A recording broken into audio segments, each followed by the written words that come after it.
الرحمن الرحیم۔ موت کی سوا ہر مرض سے شفا کا وظیفہ، یہ معصومیت سے منقول ہے کہ سورہ فاتحہ یہ ہر بیماری کا علاج ہے۔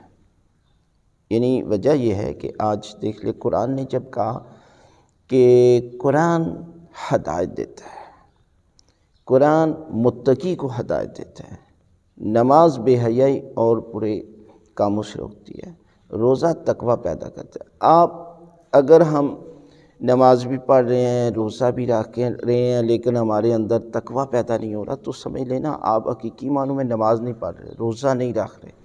اسی طرح سورہ فاتحہ میں شفا ہے، لیکن وجہ یہ ہے کہ ہمارے اندر وہ صلاحیت نہیں ہے کہ ہم اس سے وہ چیز حاصل نہیں کر رہے۔ مثلا دیکھیں نا، بارش رحمت ہے، اگر زرخیز زمین پر آئے تو وہاں پر سبزہ اگتا ہے، اور اگر بنجر زمین پر آئے تو کیا ہو؟ کچھ بھی نہیں۔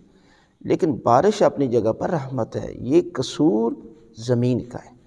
یہی وجہ ہے کہ ہمارے اندر وہ صلاحیت نہیں ہوتی، ہم کہتے ہیں کہ ہماری دعائیں قبول نہیں ہو رہی۔